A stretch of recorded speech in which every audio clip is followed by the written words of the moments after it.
Philadelphia, Kensington Avenue, a place that's became an edgy YouTuber's go-to backdrop, raw, unfiltered, and often misunderstood. Over the past few years, its streets have been overwhelmed by drugs, crime, and one of the most severe fentanyl epidemics in the country. But that's not the whole story, because in the middle of it all, something different is happening, something intentional, something hopeful. One organization is pushing back, rewriting the narrative in one way no one expected, through discipline, through community, through soccer. It's a full development system. We have our rec program that takes kids in at 4 years old. We have an over 30 teams, all ages in between there. 50 to 150 kids come to the clubhouse just to get cleats. Before the season starts, we give them cleats, we give them shin guards, and we give them socks. The fact that we've been able to pull that off, that was a dream of mine from the beginning. To see how that's coming together really makes me proud. Ultimately, we just want to provide a place for players to be successful. Even though it's amazing what we've been able to do, it's just the beginning. This is more than a game. This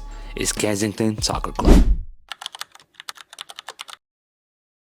There are many reasons someone could start a soccer club. Some do it for money, some do it for status, others do it for recognition and influence in the community. But the club we're going to talk about today was founded for a very different reason. It was born out of necessity. The necessity for safety, for opportunity, and a path forward for young people who needed one the most. What began as a simple idea became something much bigger. A place of belonging, hope, and purpose. The stories and voices that you're about to hear are truly inspiring, and they show how a soccer club can become far more than just part of the game. My name is Jim Hardy, and I'm the founder and CEO of Kensington Soccer Club. I'm also a teacher at Kensington Health Sciences Academy, where I've been for the past 20 years. I became a teacher because I was motivated to make a difference in the lives of young people. I had met some other teachers who had been in the job for a long time and still had a passion, still had an enthusiasm for their work, and that really inspired me to try to do the same thing. I thought that I was ready for what that meant, and I knew there would be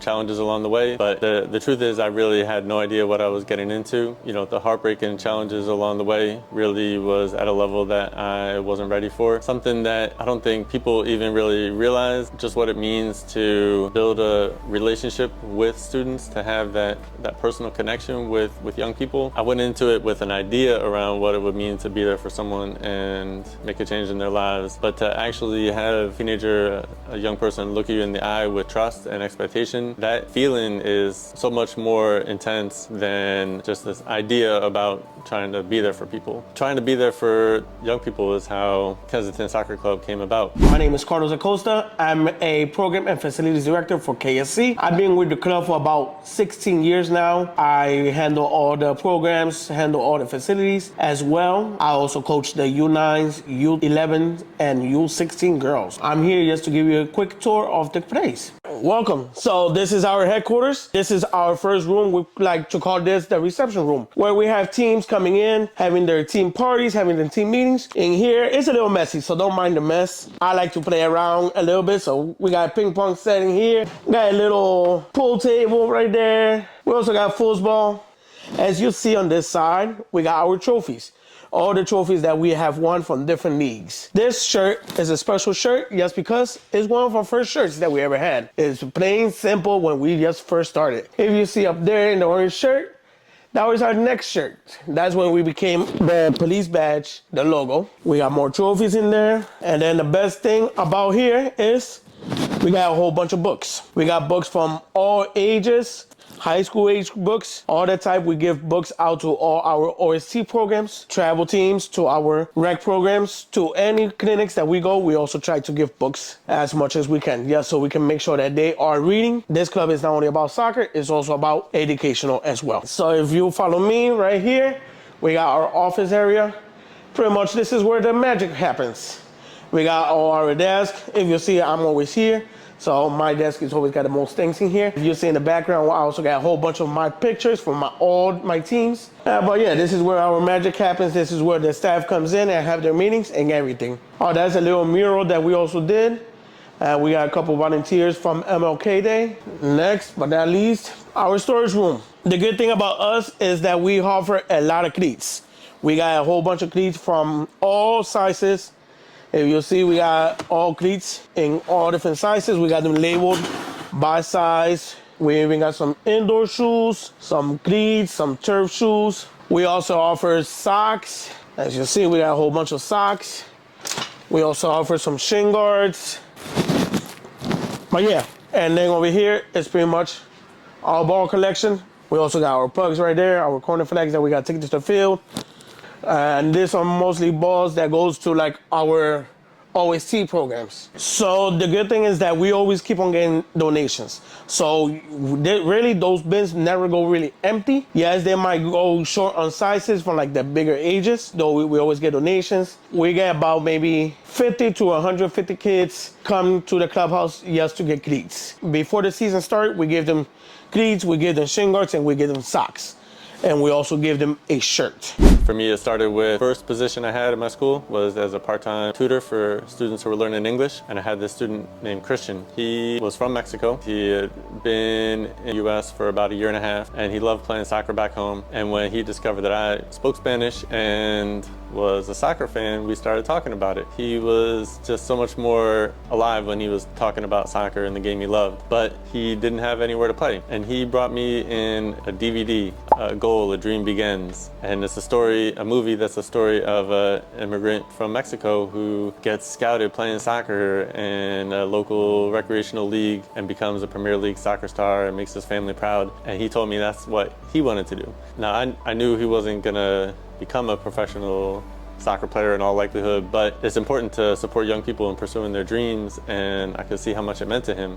So I decided, well, he's looking at me with trust, excitement, let me be there for him, and I should be able to find him a soccer team. I know there's not as many opportunities to play in the city, but there's got to be something. Called around, I researched, and anything anywhere near us was only for younger children. And so I had to go farther away to find an opportunity for him to even try out for a team. And it was up in the Northeast. We found him a soccer club that was willing to have him come try out, but then his parents couldn't get him to the tryout. But I figured, well, I'm already in, let's find a way to get it done. And so I got his parents' permission and I drove him to the tryout. And he was great. He wowed the coaches and they offered him a scholarship right there. And they promised, I know transportation is going to be an issue, but we'll find somebody. I'm sure there's a parent on the team or a coach that's willing to come pick you up.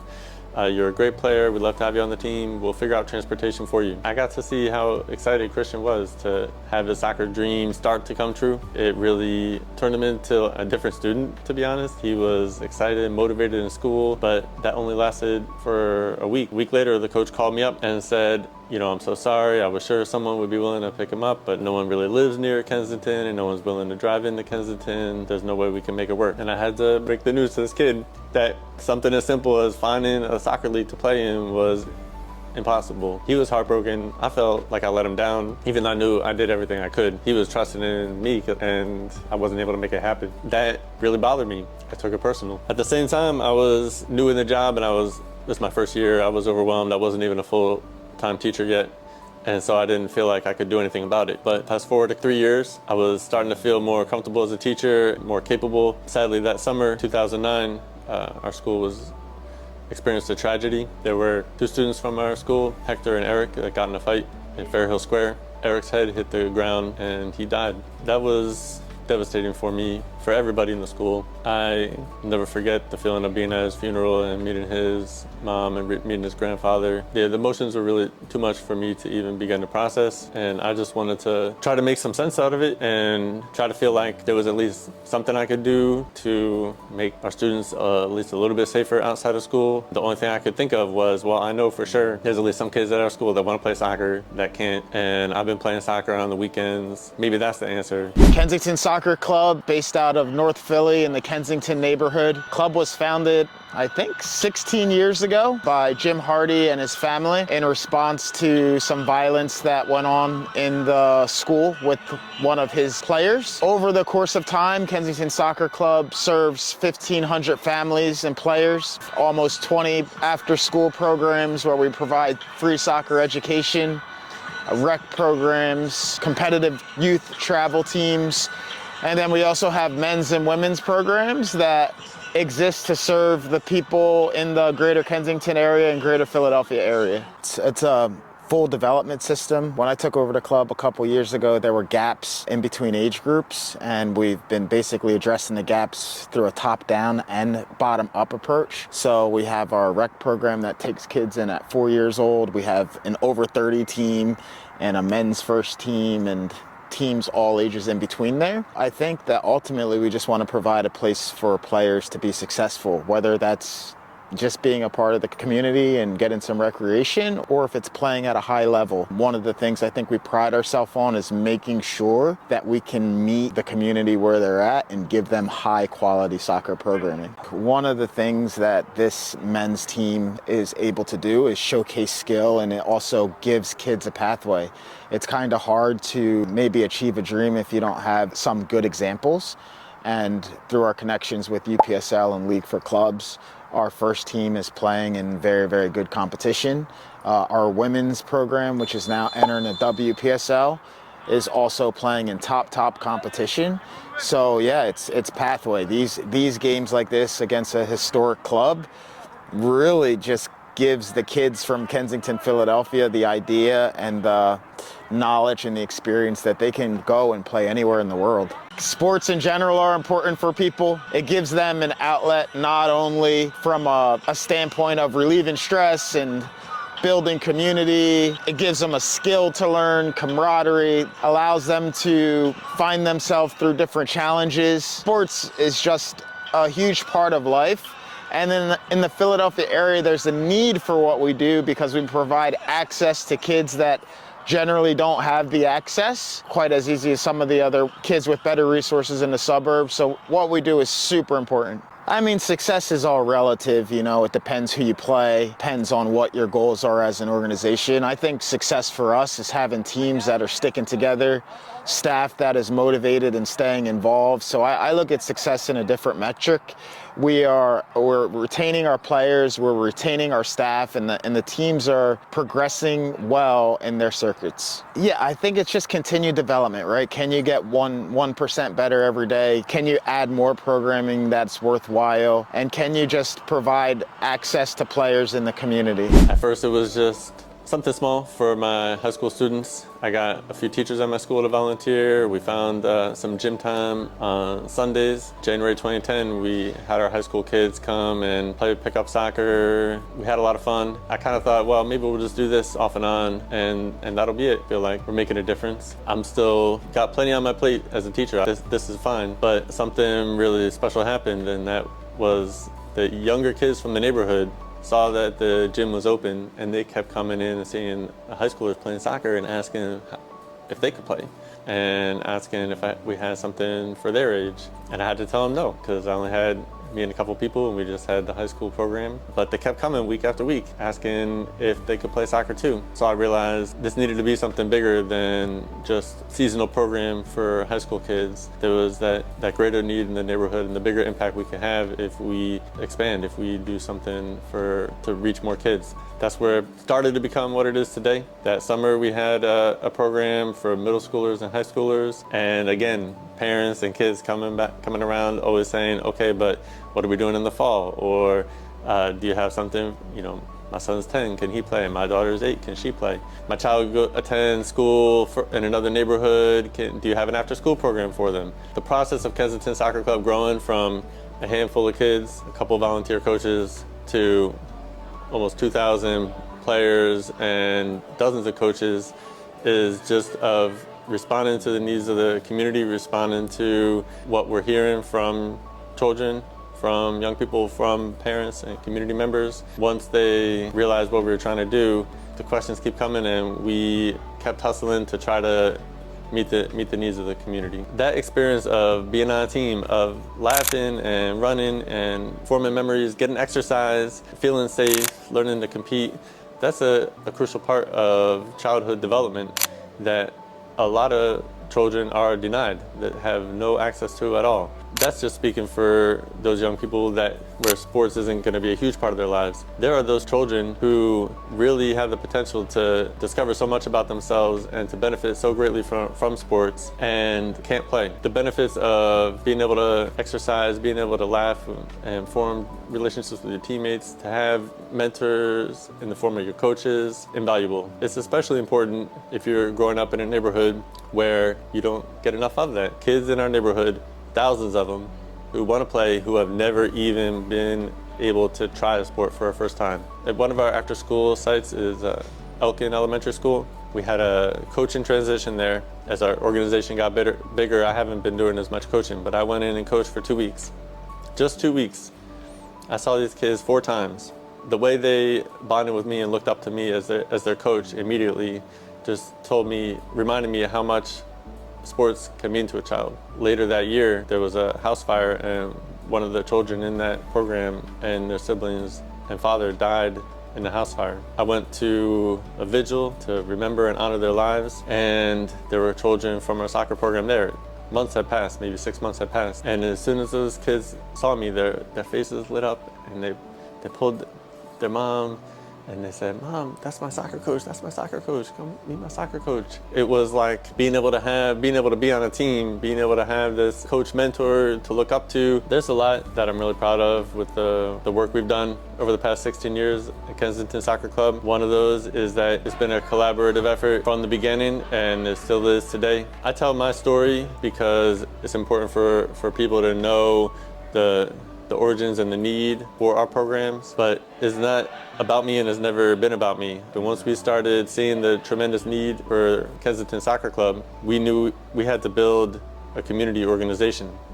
So that meant reaching out, trying to get more and more volunteers involved, building. Once we got our first funding, we made a crucial decision, and that was to use the money to give stipends, to give job opportunities to our teenagers. We could have hired me, we could have hired a more experienced coach from outside the neighborhood and have them run a program, but then what if our money dries up? What happens then? Instead, we put that money into the hands of teenagers in the community to learn to be coaches, to learn to be mentors for their younger siblings and neighbors and children in the community. And that's a skill that they carry for their lives. No matter what happens with Kensington Soccer Club, now there's dozens of adults throughout the city that have been trained as coaches in Kensington Soccer Club that are passionate about providing opportunities for young people and know how to do it. And we can keep looking out for our own in addition to getting outside support. That's definitely been a success. We have staff people now that were teenagers when Kensington Soccer Club started in 2010. And they're still with us today. We have a lot of alumni of our programs that are coaches. Even if they're not day-to-day involved with Kensington Soccer Club, they're doing positive things out there in the community and helping that next generation.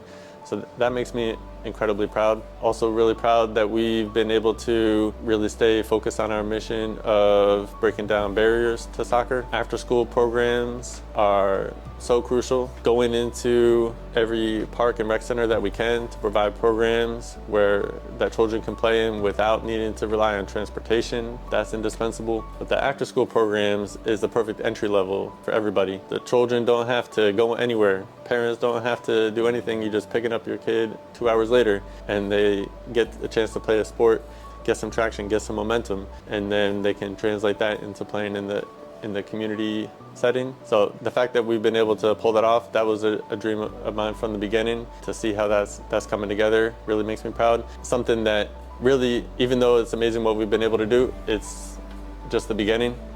There is a lot more need. There are still thousands of children who don't have these opportunities. I'm ambitious not because I want Kensington Soccer Club to be bigger for me or for the sake of being bigger. It's because there are dozens of schools and thousands of children that need an opportunity like this and don't have it, that we really need more support to grow our programs. Since the beginning, I felt it was important for me to do this work as a volunteer. I've still got my teaching job. I've been teaching now 20 years and in helping run Kensington Soccer Club for 16. The organization needed a full-time director that was paid to focus on the work and could be available day and night and weekends. For me, it was either resign from teaching to do Kensington Soccer Club full-time or pass on that day-to-day role to someone else. I decided to pass on the leadership of the executive director role, not because I care any less about Kensington Soccer Club than I ever did. For me, the passion is the same as it's always been. I'm just trying to look at how can I make the biggest difference. That meant continuing as a teacher, where I know I can make a difference in the community. For Kensington Soccer Club, I don't need to be the person running the day-to-day of everything for the organization to be successful. I am still involved in a less active day-to-day role as a CEO. We created this new position so that I could support with my experience and my connections and what I've learned over the years. But we've passed on the executive director role to Barbios Moisset, who's amazing. And the organization is in great hands, and I'm planning to be involved for the rest of my life. As long as I can keep going, I'm going to be continuing to work with Kensington Soccer Club. As soccer continues to grow in the United States, so does the passion for supporting the local clubs and building real community around the game. Fans are dying to support something that they can really relate to. And here in Philadelphia, there may be no better time to stand behind a team that represents something bigger than itself. This is more than just wins and losses. This is a movement built by the community for the community. A club that's creating opportunities, inspiring young people, and helping to shape a stronger future for North Philadelphia. Because when the community rallies behind its own, the impact goes far beyond the pitch.